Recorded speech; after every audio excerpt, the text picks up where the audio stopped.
Terima Berhormat kasih. Menteri, Terima sila kasih menjawab Dato' Yang Menteri di-Pertua. Kewangan. Terima kasih Yang Berhormat Kota Melaka. Inflasi kos perubatan yang tinggi dan trend penggunaan perkhidmatan kesihatan yang semakin meningkat merupakan antara faktor utama yang mendorong peningkatan kadar premium atau sumbangan insurans dan takaful perubatan dan kesihatan, Medical and Health Insurance and Takaful MHIT dengan izin. Sesungguhnya, isu inflasi kos perubatan memerlukan tindakan bersepadu oleh semua pihak untuk memastikan akses kesihatan dan produk MHIT kekal mampan dan mampu milik dalam jangka masa panjang. Kerjasama dengan Kementerian Kesihatan Malaysia juga sedang dipergiat untuk melaksanakan inisiatif yang terkandung di dalam Kertas Putih Kesihatan berkaitan pemerkasaan sistem kesihatan negara. Bank Negara Malaysia baru-baru ini telah menerbitkan panduan terkini perniagaan MHIT.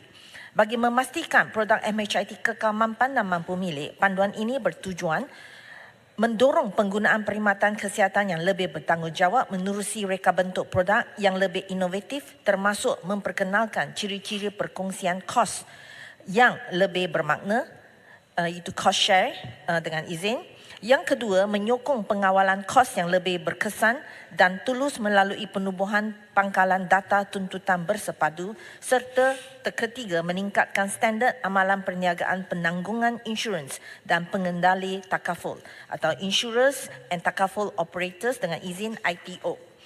Antara amalan perniagaan yang diperkukuh adalah keperluan ITO untuk mematuhi keperluan untuk mengimbangi kemampanan portfolio MHIT dengan kemampuan pengguna dalam kajian semula kadar premium atau sumbangan produk MHIT ini. Selain itu, usaha untuk meningkatkan kesedaran pengguna dipergiat melalui penambahbaikan lembaran penzahiran produk atau product disclosure sheet dengan izin yang lebih ringkas dan mudah difahami.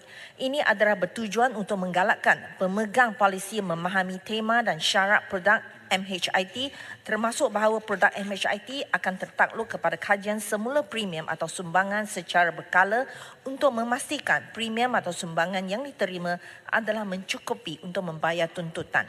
Pihak ITO juga perlu menyediakan komunikasi yang jelas dan menawarkan pilihan kepada pengguna yang terbeban untuk mengubah atau menukar plan MHIT mereka kepada plan yang lebih mampu milik atau menstruktur semula bayaran premium atau sumbangan secara beransur-ansur. Bagi pengguna yang menghadapi kesulitan dalam meneruskan pembayaran premium atau sumbangan, mereka digalakkan untuk menghubungi pihak ITO masing-masing.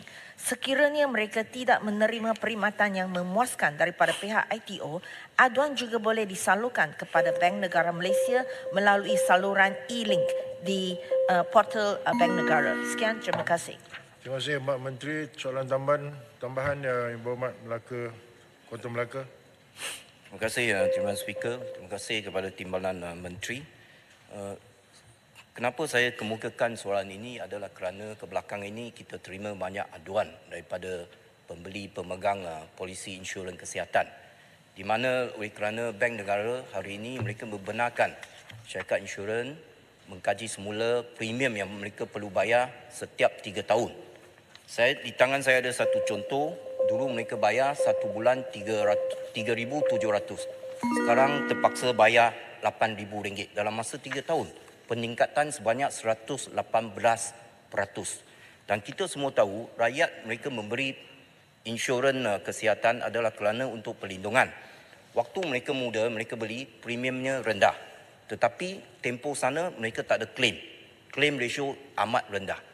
Tetapi apabila umur mereka meningkat, contohnya pada 50-an, inilah waktu mereka, kesihatan mereka perlu dijaga, tetapi premium telah dinaikkan lebih daripada 100% dan claim ratio inilah masa dia mereka perlukan insurans ini.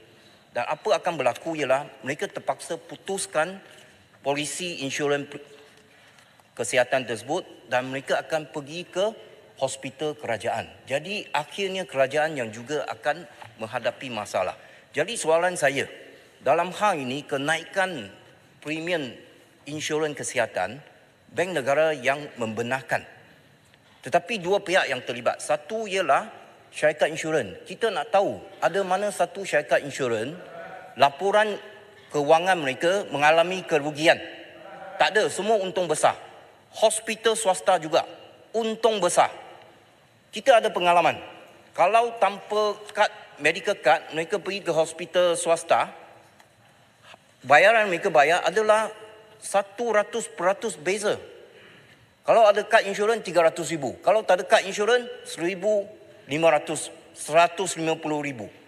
Jadi dalam hal ini saya rasa pihak Bank Negara perlu bekerjasama dengan agensi lain untuk mengawal dua institusi ini, hospital swasta dan juga syarikat insurans. Dan soalan akhir saya, insurans kenderaan mereka ada NCB, non-claim bonus. Jadi bolehkah bagi insurans kesihatan ini, kita juga boleh amalkan, implement non-claim bonus NCB ini. Kalau masa mereka muda, tak ada claim, maka harus beli diskaun kepada mereka apabila mereka tua, mereka nak lanjutkan polisi mereka. Terima kasih Timbalan Speaker. Saya minta maaf saya ambil masa yang panjang, tetapi ini adalah amat berkait dengan rakyat di luar sana. Terima kasih Timbalan Speaker. Berhormat Menteri. Terima kasih Dato' Yang di-Pertua, terima kasih Yang Berhormat.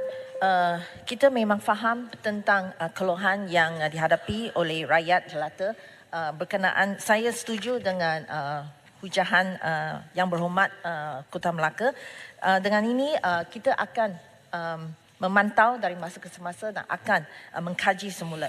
Untuk maklumat ahli yang berhormat berkenaan dengan NCB, walaupun pengenalan NCB atau non-claim bonus dengan izin di bawah produk MHIT boleh menggalakkan pengguna untuk lebih berhati-hati dengan mengamalkan gaya hidup yang lebih sihat dan mengelakkan pengguna daripada membuat tuntutan secara seberangan, terdapat kebimbangan bahawa pengguna mungkin mengelak atau melengah-lengahkan keperluan untuk mendapatkan rawatan kesihatan demi memelihara tahap NCB mereka apabila mereka berasa tidak sihat.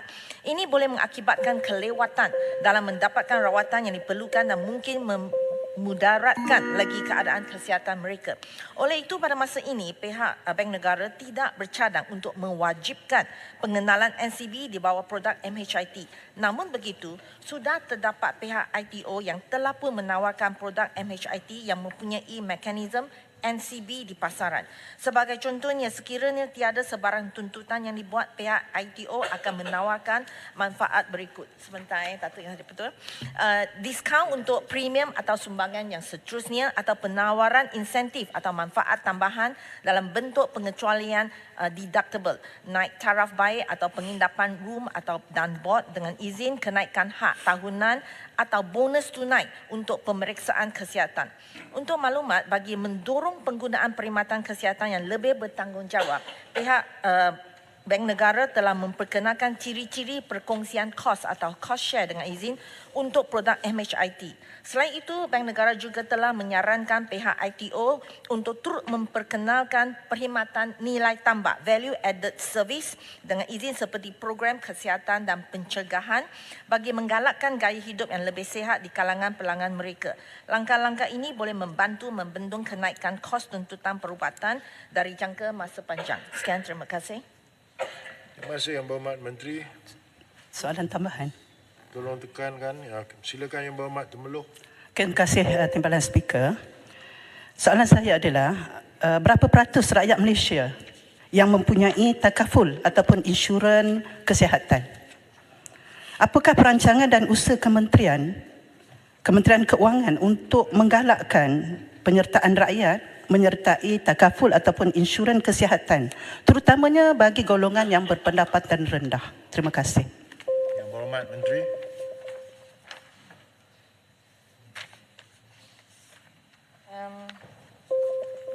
Untuk peratusan sekitar takaful adalah sekitar 22%. Okay, memiliki insurans atau takaful kesihatan peribadi. Di sini kita memang menggalakkan. Kita nak menggalakkan yang menjadi kerajaan melalui Bank Negara telah melaksanakan keperluan untuk menawarkan produk perlindungan penyakit kritikal dan produk MHIT khusus. Okay, dan juga kita ada cost sharing seperti yang saya telah sebutkan tadi, dan juga kita ada dari untuk golongan B40, kita memang ada lagi juga data dari tuntutan MySalam di peringkat makro yang dikongsi oleh ITO yang kita masih lagi memanfaatkan pemegang atau yang di bawah golongan B40. Sekian, terima kasih. Terima kasih Yang Berhormat Menteri. Berikut kita ke soalan yang ke-16.